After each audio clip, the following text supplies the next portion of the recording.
Olá pessoal, vamos trabalhar agora com a frente B módulo 4.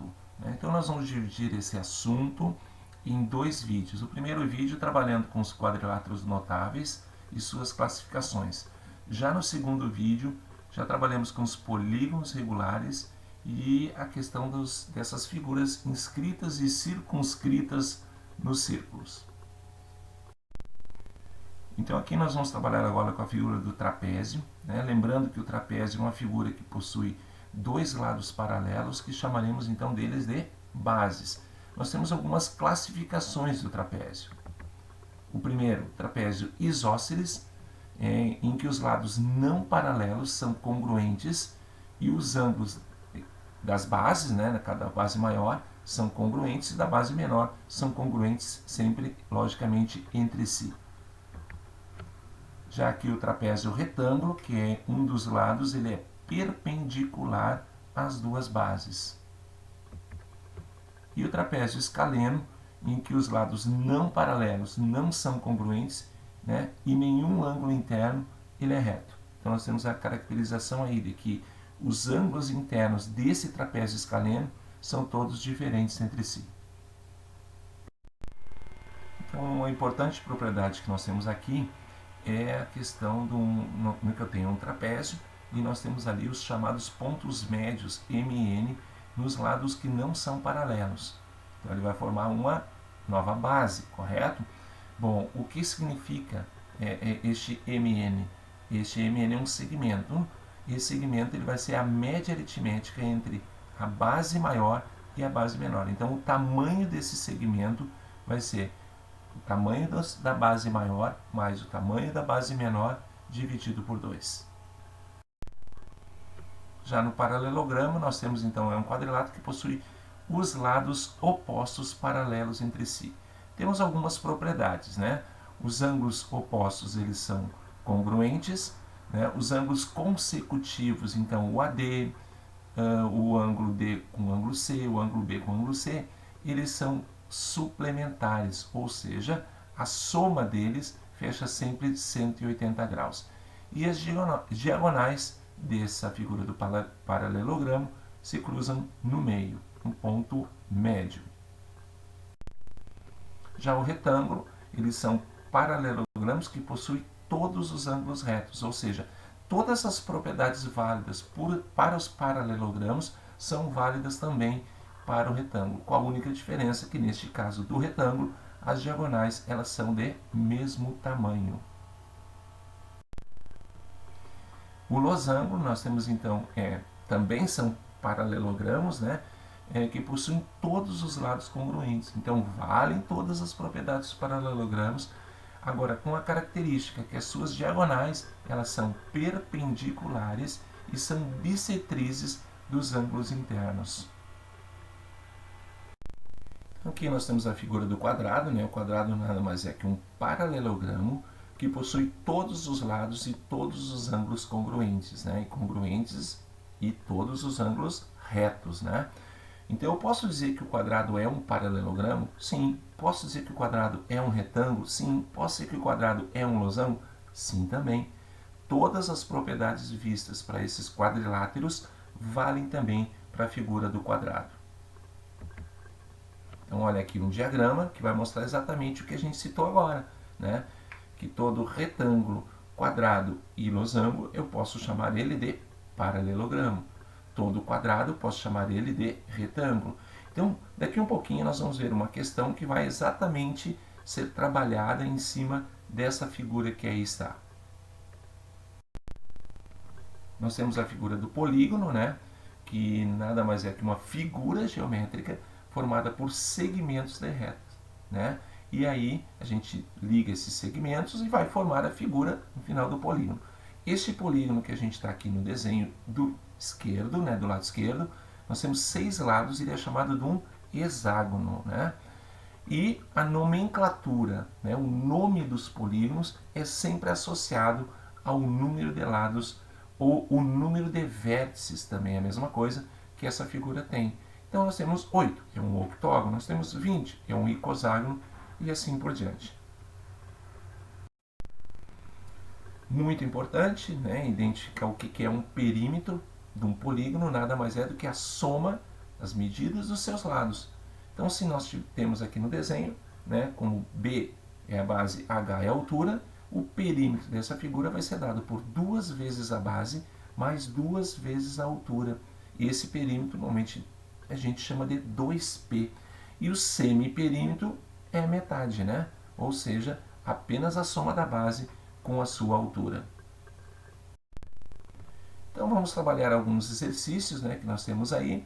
Começar pela questão de número 1, em que nós temos então aí um trapézio retângulo que tem base 5 e 2 e altura 4. Ele pede o perímetro dessa figura. Então lembra que a gente falou agora há pouco, é importante que vocês então tenham na mente de vocês como que a gente desenha a figura de um trapézio, e especificamente um trapézio retângulo. Então está aqui o trapézio, com 5, 2 de bases, 4 de altura, e nós temos que descobrir o x para encontrarmos o perímetro dessa figura. Mas como que nós vamos encontrar esse x? Então, olha aqui o que fica. Nós temos um ladinho direito, né? Traçamos uma linha do C até a base maior, nós temos ali a altura dessa figura, que é 4. Nós temos a base desse triângulo formado, que é a base maior menos a menor, e portanto é 3. Ora, o que nós temos que fazer para encontrar o x? No cálculo nenhum, ele é um triângulo pitagórico. 3, 4, 5. Então nosso x é 5. Ora, se o nosso objetivo é achar o perímetro dessa figura, pegamos os 2, base menor, 4, altura, 5, que é a base maior, e x, que é o que a gente encontrou agora. Se somarmos tudo, me dá um perímetro então de 16. Já nessa figura 3, comenta que um paralelogramo com as medidas de 2 ângulos internos estão na razão de 1 para 3. Bom, o ângulo menor desse paralelogramo. Então, de novo, aquilo que a gente falou. Tem que ter na cabeça como que a gente cria essa figura, que características ela tem. Olha aqui, essas são as características. Ou seja, os ângulos A e C, eles são congruentes. Os ângulos B e D são congruentes. Agora, ele disse na razão de 1 para 3. O que significa isso, né? Que o ângulo B nada mais é do que 3 vezes o A, correto? Então, se nós tivermos essa relação boa na cabeça, a gente lembra que a soma dos ângulos internos de um quadrilátero qualquer, e especificamente do paralelogramo, é 360. Então, vamos somar os 4 ângulos. A mais B mais A mais B, 360. Trocamos o B por 3A, então nós chegamos que o A é 45 graus. E o que ele pergunta é o quê? O ângulo menor. E quem é o ângulo menor? É o A ou é o B? É o A, e portanto o A é 45 graus. Na questão 6, nós temos um quadrilátero que não especificou qual é, uma figura apenas de 4 lados, que o ângulo C é 1/3 do B, que o ângulo A mede o quíntuplo do ângulo C, e o ângulo D vale 45. E ele pede a subtração do A e o B. Aí o aluno pode pensar assim, mas ele não disse qual figura. Mas não precisa dizer, gente. Não precisa dizer o tipo da figura, se é um losango, se é um paralelogramo, que figura é, né? Então, nós temos que lembrar apenas que a soma dos ângulos internos vale 360 graus. E retirar agora todas as informações do enunciado. Então, vamos chamar o ângulo B de B. Quem é que vai ser o ângulo C? Está ali no enunciado. É 1/3 do ângulo B. Então, já anotamos 1/3 de B. Quem é que vai ser o ângulo A? É o quíntuplo. Cuidado, não é a quinta parte. A quinta parte é dividido por 5. O quíntuplo é 5 vezes. Então, é o quíntuplo de C. E quem é C? 1/3 de B. Então, nós temos ali 5/3 de B. Né? Se somarmos esses 4 ângulos, o A, o B, o C e o D, é 360. Como o ângulo A a gente tem como sendo 5/3 de B, o ângulo B nós chamamos de B, o ângulo C é 1/3 de B e o ângulo D é 45, o enunciado informa, então essa soma toda fecha em 3b igual a 315, que seria os 360 menos os 45. Então, nós chegamos em B, 105. Opa, já temos o B. Agora, a gente sabe que o A, ele vale 5 terços de B. Portanto, o A vale 5 terços de 105, que dá 175 graus. Como a pergunta é A menos o B, portanto, 175 menos 105, 70 graus. Então, nessa questão, José pegou 3 lados de um retângulo, somou, teve 40. E pegou 3 outros lados do mesmo retângulo e obteve, então, 44. Então, eu chamei BH, base e altura, né? E a gente vai criar a primeira situação. Pegou uma base, somou com 2 alturas e deu 40. E depois ele pegou 2 bases e somou com uma altura e deu 44. Ou seja, vamos multiplicar a equação 1 por menos 2, está ali multiplicada, cancelamos a base, encontramos a altura 12.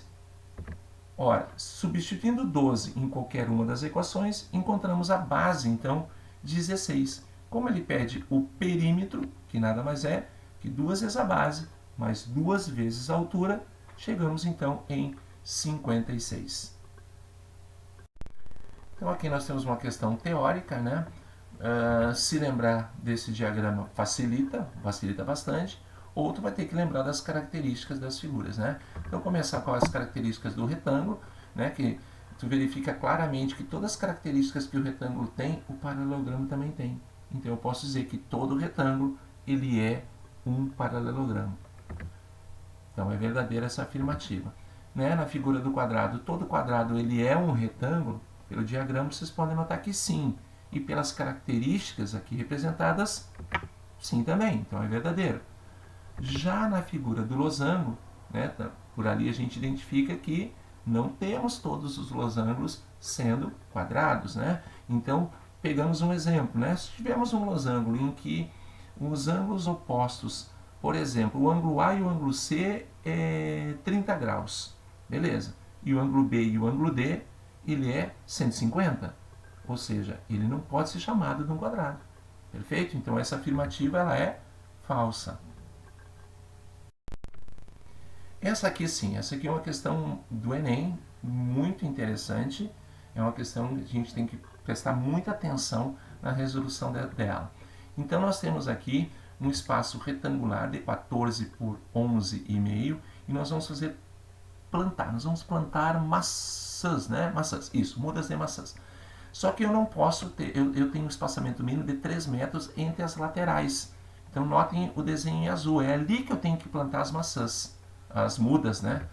E olha ali, ó, então esse novo retângulo, ele tem 8 por 5,5. Então vamos pegar esse retângulo e jogar lá para cima, tá? Vamos pegar e jogar lá para cima.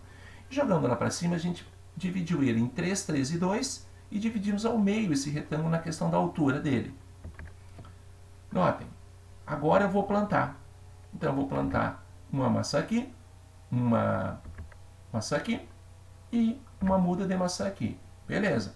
A gente vai plantar uma aqui e a outra aqui. E o cara pode dizer, bom, então eu posso plantar somente 6, mas 6 não tem resposta. Não, gente, a gente pode plantar uma aqui e uma aqui. Não, mas aqui não tem a distância de 3 metros entre uma muda e outra, que tem que ter. No enunciado ele diz isso. Ora, não tem? Então vamos fazer um cálculo aqui. Vamos pegar esse triângulo indicado na figura e jogar ele aqui para baixo. Quem são os dados dessa figura? 1,5 de base, né, porque ela é 3, peguei só metade, e 2,75 de altura, perfeito? Então essa distância D não pode ser inferior a 3 metros, correto? Se for inferior, não valem essas 3 mudas ali. Então aplicamos Pitágoras. E nem precisa desenvolver, né, gente? Por quê? Porque a gente consegue identificar que essa distância ela é maior que 3. Então, no total, são 9 mudas. Tente dar uma olhada melhor nessa questão, ela é bem importante, é uma questão realmente bem perigosa, né? Que a gente pode associar com 6, ainda bem que não tem 6 ali. Certo, gente? Até o próximo vídeo que a gente fala sobre, então, polígonos regulares e circunferências inscritas e circunscritas.